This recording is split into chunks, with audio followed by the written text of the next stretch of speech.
Subconscious mind mastery, mastery, mastery, mastery. Hello and welcome to another Subconscious Mind Mastery March Fun-Ness. We're here in 2025 and we are celebrating the month of March astrologically. It is a window to give us the opportunity to dive into our subconscious, realms of depth that we have never seen on the planet before, I believe. This little window, for those who are listening and watching and alert to it and who catch it, which is you and me, that we are going to be able to do some amazing work. And the thing that I wanted to talk about today is attachment to outcomes, particularly. I saw a post on Fred Dodson's website this past week that was kind of interesting to me.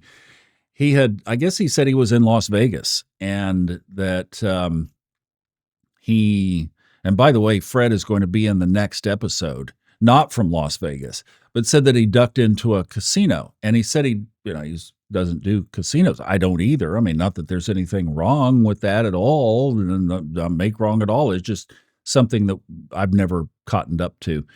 But he said that he went in and, being a newbie, went to the roulette table and put some chips on various numbers, and he won. Well, the idea was beginner's luck. And what that extends into energetically is non-attachment. You do well because there's non-attachment. And then as I was thinking about that, I thought, attachment, that scenario. Oh, and then he said that after, and his story in the article, or in the Twitter post, I guess it was on his Twitter, Reality Creation, said that the casinos hire people to come disrupt the energy, and he described what happened there. And then he started losing because attachment to an outcome changes your energy and it changes your physiology. I was like, wow, oh, that is so true. You start to tense up. And you know how we do our muscle testing? I've done some videos on this recently. They're in our Facebook group and on the YouTube channel. But you realize that you're just these little subtle changes in your body, in your physiology, can create energetic changes that can affect outcomes. Oh, this is so true. So we tense up. Or we might create blocks, and that could stop the flow. So beginner's luck is really not luck at all. It's really non-attachment. That's what it is. Now, one of the other things that I think can affect this whole concept of attachment a lot is if we start to think that something is owed to us, or if we lay claim to something. And particularly here, I'm thinking about relationships. Like, do you think that your partner is attached to you? In the audio version, I described the coach that I worked with back, now 15 almost years ago, who had a relationship with her husband at that time for 30 years.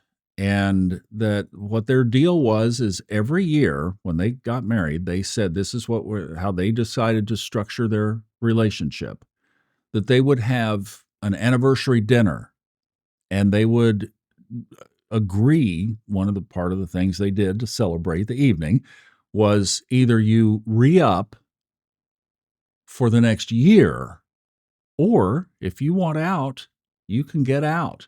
But you have to agree that if you do re-up, you re-up for a full year. No getting out in the middle. They had been married, like I said, for some 30 years, and they'd raised 2 beautiful daughters and successful and everything. And I just wonder if it wasn't that space of exit that was created, that lack of attachment actually created attachment. And isn't that the way energy works often, is that the idea that something can leave and we're okay with that actually keeps it, if that's our preference and our intention. So, for today's exercise, I wanted to focus on non attachment across every area of our lives, and particularly related to achieving a relaxed state. So, this is one of the things where I think Fred is so brilliant, is that he stays in this almost too relaxed, nonchalant. But my goodness, it's worked well for the man, so don't knock what works, right? I mean, if it works, don't fix if it isn't broken, don't try to fix it. But he just stays in this very neutral, relaxed position so that he has no attachment to outcomes. That's a trained thing, by the way. That's not something you just master easily. Some people might, based on their personality.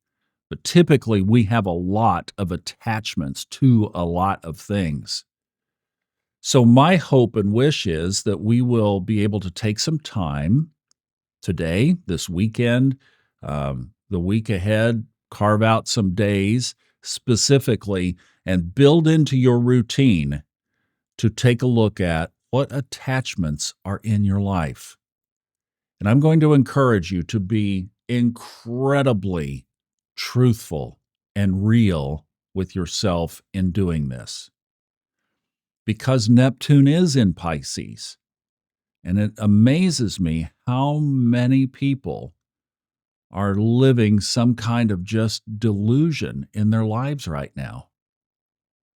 And that would be expected, but not from those of us who are conscious and who are living our highest timelines. So let's don't get caught up in telling ourselves that we're doing a good job. I mean, really go in and fillet it back and look at your deepest motivations.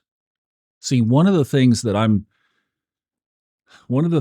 perceiving about where we are spiritually right now is that this whole putting on a spiritual facade, looking spiritual, acting pious, etc.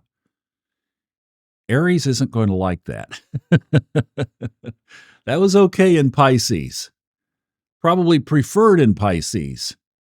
But now that we're moving into Aries, it's street clothes and pavement and real and common. Like, if you want to be spiritual right next to, and it should be this way all the way through. But look, the last 15 years of Neptune and Pisces has given us this comfort with our spirituality. It's made it popular. Now it's going to become populous, if you will, moving into Aries.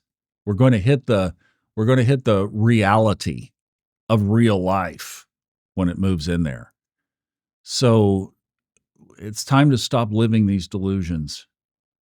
And we've got to look into our own life, and we've got to see what's going on in there for real. And I'm telling you, I don't think any of us are immune to this. I don't care where you are on your spiritual path.